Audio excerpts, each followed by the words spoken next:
তৃণমূল যুব কংগ্রেস লড়বে, তৃণমূল কংগ্রেস লড়বে, তৃণমূল ছাত্র পরিষদ লড়বে, তৃণমূল মহিলা কংগ্রেস লড়বে, তৃণমূল এসসি সেল লড়বে, বন্দে মাতরম, তৃণমূল কংগ্রেস জিন্দাবাদ, তৃণমূল কংগ্রেস জিন্দাবাদ। এই ভুয়ো ভোটার ঢোকানোর চক্রান্ত বিজেপির চক্রান্ত রুখতে হবে। বাংলার বাইরের ভুয়ো ভোটার বাংলায় ঢোকানোর চক্রান্ত বিজেপির চক্রান্ত রুখতে হবে। বালুরঘাট শহর তৃণমূল যুব কংগ্রেসের ডাকে প্রতিবাদ সভায় মঞ্চে এসে সমবেত হয়েছেন আপনাদের সকলকে, এবং সর্বোপরি আজকের এই সভা দক্ষিণ দিনাজপুর তৃণমূল যুব কংগ্রেসের নির্দেশে বালুরঘাট শহর তৃণমূল যুব কংগ্রেস যারা এই সভার আয়োজন করেছেন আপনাদের সবাই সঙ্গে এলাকার পথ চলতি মানুষ, ব্যবসায়ী, শুভবুদ্ধি সম্পন্ন প্রত্যেকটা মানুষ যারা আবার মাইকের আওয়াজ শুনছেন আপনাদের সবাইকে ব্যক্তিগতভাবে স্থান বিশেষে শ্রদ্ধা, নমস্কার, সালাম এবং ভালোবাসে। দীর্ঘ সময় রাজনৈতিক কথা হয়েছে, আমি তার সঙ্গে আরো কয়েকটা কথা যুক্ত করে দিতে চাই। একটা গুরুত্বপূর্ণ সময় যখন গোটা বাংলা জুড়ে ধর্মীয় মেরুকরণের মাধ্যমে একটা অস্থির রাজনৈতিক পরিস্থিতি তৈরি করবার চেষ্টা চলছে,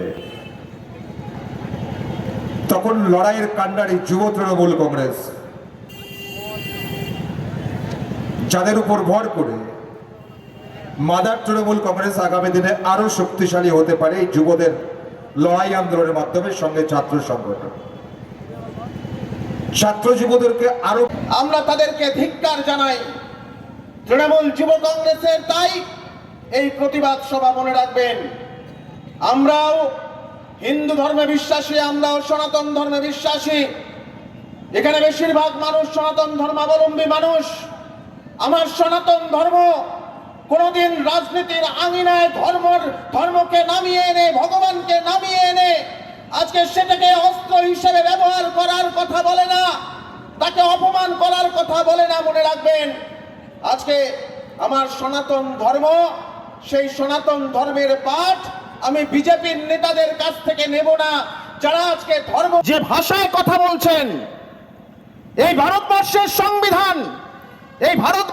সংবিধান আপনারা আজও বদলাতে পারেননি, আগামী দিনেও বদলাতে পারবেন না। এই ভারতবর্ষ সর্বজাতির মানুষকে, সর্বধর্মের মানুষকে তাদেরকে কিভাবে করে পরাজিত করতে হয়, কিভাবে করে ধুলো চাটাতে হয়, তৃণমূল যুব কংগ্রেস আমাদের নেত্রী মমতা বন্দ্যোপাধ্যায়, অভিষেক বন্দ্যোপাধ্যায়ের আদর্শকে পাথেয় করে আপনাদেরকে সেই শিক্ষা দেবেন। আমরা রাস্তায় আছি, অতন্দ্র প্রহরীর মতো রাস্তায় আছি। মনে রাখবেন, আমরা সেই কারণেই আজকের এই প্রতিবাদ সভা আমরা শুরু করলাম বালুরঘাটের মাটি থেকে। এই গোটা দেশের মানুষকে আমরা জানান দিতে চাই যে বিজেপি কিভাবে করে এই দেশের সর্বনাশ ডেকে আনছে, বিদেশের বিপদ ডেকে আনছে। আজকে সেই জন্যই আমাদের এই প্রতিবাদ সভা। সবাইকে অনুরোধ করব, আমি আলাদা করে বক্তব্য রাখবো না। আজকে আমাদের নেতৃত্বরা বলছেন, আমি শুধু একটাই অনুরোধ করব, সবাই মিলে পাশে থাকবেন। মানুষের আজকে এই রাজনীতির আঙিনায় এসে আপনারা ভোট দেন।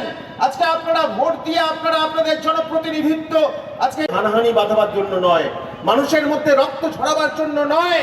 আজকে তাই উন্নয়নের নিরিখে আজকে যদি কেউ গোটা পৃথিবীর মধ্যে আজকে কেউ দৃষ্টান্ত স্থাপন করে থাকে, তাহলে তার নাম মমতা বন্দ্যোপাধ্যায়। আমাদের নেত্রী মমতা বন্দ্যোপাধ্যায়, গর্বের সঙ্গে বলতে পারি আজকে তিনি যেভাবে করে নারী ক্ষমতায়ন, আজকে শিশু কন্যা থেকে শুরু করে আজকে বয়স্ক মানুষ, আজকে প্রত্যেকের জন্য যেভাবে করে পরিকল্পনা তৈরি করেছেন, আজকে সেই কারণেই তো অক্সফোর্ড ইউনিভার্সিটি তার মুখ থেকে শুনতে চাইছে, অক্সফোর্ড ইউনিভার্সিটি জানতে চাইছে যে তিনি কিভাবে করে ভাবছেন, মায়েদের জন্য ভাবছেন, মেয়েদের জন্য ভাবছেন, সমাজের যে 50% আজকে যে অংশ আজকে তাদের জন্য ভাবছেন। আজকে সেই কারণেই অন্য কোনো মুখ্যমন্ত্রীরা তো আমেরিকায়, লন্ডনে তারা তো বক্তৃতা করার জন্য ডাক পান না। ডাক পান কে? মমতা বন্দ্যোপাধ্যায়, আমাদের নেতা অভিষেক বন্দ্যোপাধ্যায়। মনে রাখবেন, সেবাশ্রয়ের মাধ্যম দিয়ে তিনি দৃষ্টান্ত স্থাপন করেছেন যে কিভাবে করে একজন জনপ্রতিনিধির দায়িত্ব কর্তব্য পালন করতে হয়, কিভাবে করে মানুষের পাশে থাকতে হয়, কিভাবে করে মানুষকে পরিষেবা দিতে হয়।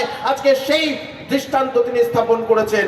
আজকে সেই পথই আমাদের পথ, সেই পথই আমাদের আগামী চলার পথ। আজকে তাই সেই মমতা বন্দ্যোপাধ্যায়, অভিষেক বন্দ্যোপাধ্যায়ের আদর্শকে পাথেয় করে, তাদের দিক নির্দেশকে পাথেয় করে আমরা আগামী দিনে আরো বৃহত্তর লড়াইয়ে যাব এই বিজেপির বিরুদ্ধে, এই ভাইরাসটার বিরুদ্ধে। আমি এবার অনুরোধ করব যে উস্কানিমূলক কথাবার্তার প্রতিবাদে যেমন আন্দোলন সংগঠিত হবে, ঠিক পাশাপাশি মানুষের পাশে দাঁড়িয়ে আমরা আগামী দিনে ২৬ সালের বিধানসভা নির্বাচনে লড়াই করব, এই প্রতিজ্ঞা নিয়ে আমরা আজকে ফিরব। এই বলে সবাইকে জাতীয়তাবাদী অভিনন্দন জানিয়ে আমার কথা শেষ করলাম। বন্দে মাতরম, জয় হিন্দ। তৃণমূল কংগ্রেস জিন্দাবাদ, মমতা বন্দ্যোপাধ্যায়, অভিষেক বন্দ্যোপাধ্যায় জিন্দাবাদ। এবং সর্বোপরি প্রতিনিয়ত ভারতবর্ষের নাগরিক অঞ্চলে যদি মানুষ ভারত সচেতন গণতন্ত্রী মানুষ যে সকলকে একযোগে স্থান দিয়েছে, আমি নমস্কার প্রণাম সেলাম জোহার জানিয়ে কয়েকটি কথা বলবো। গণতন্ত্রের কথা বলে আজকে তার বিরুদ্ধে গিয়ে ভারতীয় জনতা পার্টি এই বাংলার মাটিতে ধর্মীয় মেরুকরণকে ব্যবহার করে রাজনৈতিক হাতিয়ার হিসেবে ব্যবহার করে এখানে বাংলার মাটিকে অশান্ত করতে চাইছে, রাজনৈতিক পরিবেশ পরিস্থিতি অশান্ত করতে চাইছে, সামাজিক পরিবেশ পরিস্থিতি অশান্ত করতে চাইছে, শুধুমাত্র ক্ষমতা দখল করতে হবে। এই ধরনের কারণে তারা এত বড় ক্ষতি বাংলার তথা দেশের করতে চাইছে। আজকে তার প্রতিবাদ জানিয়ে আমরা বালুরঘাটের মাটি থেকে গোটা জেলা জুড়ে দিলাম এবং আজকে জেলা জুড়ে শহর এবং ব্লক চলবে। এবং আমাদের এই প্রতিবাদ মঞ্চ থেকে আমরা ভারতীয় জনতা পার্টির দল তথা আমাদের সেই দলের যে রাজ্য সভাপতি এখানকার সাংসদ সুকান্ত বাবুর উদ্দেশ্যে আমরা এটা জানতে চাই। আমরা তাকে একটা খোলা চিঠি দিচ্ছি। এই খোলা চিঠিতে আমরা জানতে চাই যেভাবে করে তার দল ধর্মীয় মেরুকরণকে হাতিয়ার করে রাজনীতির আঙিনায় তারা হত্যাজনকভাবে বাংলাকে অশান্ত করতে চাইছে, যেভাবে করে বিরোধী দলনেতা অসাংবিধানিক মন্তব্য করছে, সংবিধানের বিপক্ষে গিয়ে মন্তব্য করছে রাজনৈতিক, আজকে সেটাকে সমর্থন করে আমরা দেশের নাগরিক হিসাবে আমরা জানতে চাই। তাকে উত্তর দিতে হবে, তাকে তার বক্তব্য পরিষ্কারভাবে বলতে হবে। চিঠি পাঠানো হবে, আমরা প্রত্যেকটা চিঠি রাজ্য সভাপতির কাছে আমরা পাঠাবো। আমাদের সমস্ত যুব থেকে শুরু করে আরো পার্টির সমর্থক সবাই আসছে এবং আগামী প্রত্যেকটা সভাতে যারা আসবেন তারা আমরা প্রত্যেকে এই চিঠি আমরা তাকে পাঠাবো।